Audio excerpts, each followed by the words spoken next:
Hello guys! Do you know why information that Russian commanders execute Russian soldiers does not surprise me at all, and actually I think this is true? Well, because I'm Ukrainian, and for decades Ukrainians were a part of Soviet army and they know very well how Russians treat soldiers and warfare in general. My name is Anna and I vlog daily from Ukraine since the start of the brutal Russian invasion. So if you're new to the channel, you support Ukraine, you want to receive the updates, please subscribe and join our informational army. And long-time subscribers, do check your subscription and push notification buttons because Russian trolls aren't slipping. So, after the speech of John Kirby, I've started receiving lots and lots of questions. Do I think it's real that Russian commanders execute their own soldiers? Yes, and this is both terrifying and beautiful. Terrifying because, come on, what normal commander would kill his own soldiers? Of course, if he's Russian, it's very likely. But for Ukraine, the less Russian invaders, the better. Why it doesn't surprise me at all? Because brutality and total lack of respect and care for human right and human life is a typical feature of Russian population. And there are lots of examples back in the times of the Second World War when they were ready to sacrifice hundreds and thousands of soldiers for the sake of minor victory or simply because they wanted to give Stalin a particular city for a particular date. For example, taking back Kiev, they sacrificed 120,000 soldiers by blowing up a dam once again and drowning thousands of their own soldiers, among whom there were thousands of Ukrainians. It was a totally unnecessary sacrifice, but they needed Kiev for October celebration or something like that. Similar things they do close to Avdiivka. And if you support Ukraine, remember to like and subscribe. This is very important because this is a long war and we have to remain united. They want to take Avdiivka, and let me know, would you like a separate video on that? Why Avdiivka is so important from the ordinary Ukrainian perspective. And today, Zelensky, in his telephone conversation with Rishi Sunak, actually said that probably Russians have lost a brigade already trying to get to Avdiivka. Avdiivka is a very small town close to the Donetsk region. And even those who criticize Ukrainian counteroffensive have to agree that Russia's offensive is much worse. They are not capable of keeping the territories they invaded with their brutal, very quick and totally irrational invasion that still nobody expected would be possible. But after that, very step by step, we clean Ukrainian territory from Russian orcs. Subscribe if you like it, because I do. And they actually have sent a lot of young, unprepared, freshly mobilized soldiers to fight in this area. And some really kind Ukrainian soldiers say it's even painful to look at how unprofessional they are. So what happens? Many of them want to give up and to escape. And lots of the orders of their commanders, of course, are impossible to fulfill, and they realize they are sent to death. What are you doing in Ukraine? Return back home and live your life, drink your vodka. So they are not well equipped. They have really bad, everything, medical bags. They don't have normal food. Of course, they don't get support from nowhere, standing in the fields and forests of Ukraine where every tree and every person hates them, which is normal.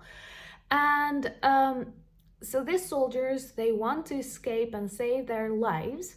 And then Russian commanders execute them, shoot them. It was known back at the beginning of this war. Actually, Kadyrov, if you remember, this is a Chechnya puppet of Putin. He sent his guys who were actually performing such punishments on Russian soldiers because they were afraid that Russians will feel sentiments, and they were sending Chechnya fighters because they are more brutal, and many people in Russia are afraid of them, which is totally sick. And A kind reminder, these Russian soldiers want to surrender, want to escape, not because they are against Putin's war, but because it went the way they did not expect it to. Remember, most of Russians who oppose mobilization or who want to escape from their special military operations in Ukraine, it's because they are afraid for their life or they are not prepared, but not because they are democratic or they care about Ukrainian children, Ukrainian people, and something like that. So they simply lack everything, they don't know how to survive, and they start escaping. I'm sorry. You may be surprised, but to sum it all up, I can tell you that a classical Russian tactic of war, of conducting a war, their art of war is actually human casualties.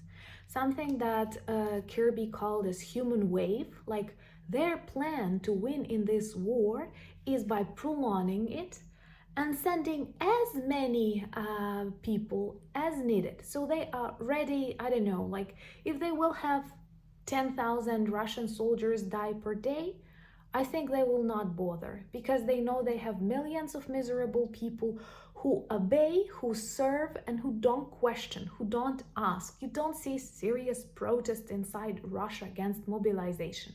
You don't see serious protests of those people who lost their sons in Ukraine and now they are rotting somewhere in black packages.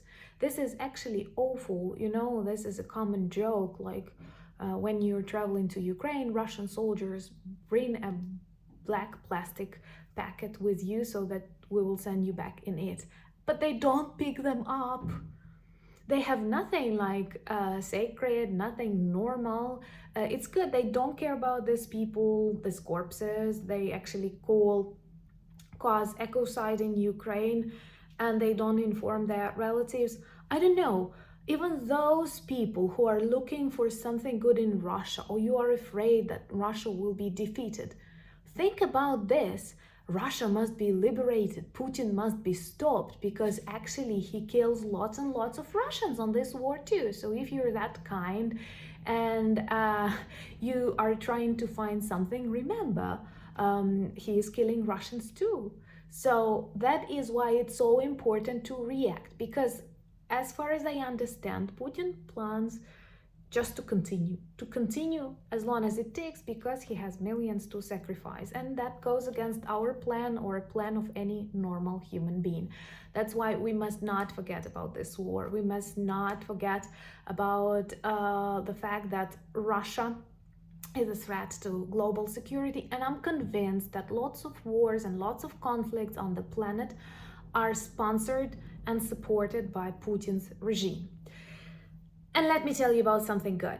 I want to introduce you, and I will leave a link below this video, to a very beautiful initiative. I know that many of you want to volunteer, and this is beautiful. This is ideal from every perspective you look at it. This is an initiative named as Balakun, which can be translated into English as a chatterbox. And good people within this initiative match native speakers, people who speak English well, with Ukrainians who are in Ukraine or moved out of Ukraine, but only after the start of the full-scale invasion. And together they practice English and communicate. It's extremely important for Ukrainians because we lack communication with native speakers, and many people who've studied grammar, who've studied vocabulary, are afraid to talk. And this initiative actually matches a tutor with or a mentor, beautifully said, with a Ukrainian student of different ages. And it's not difficult to do it online according to your schedule. I will leave the links to this Balakun initiative below my video, and please free to contact them, because this is actually a very good win-win project. Thank you so much for buying me coffees, becoming my patrons. I value that a lot. Please leave comments and help this YouTube channel remain healthy in these turbulent times.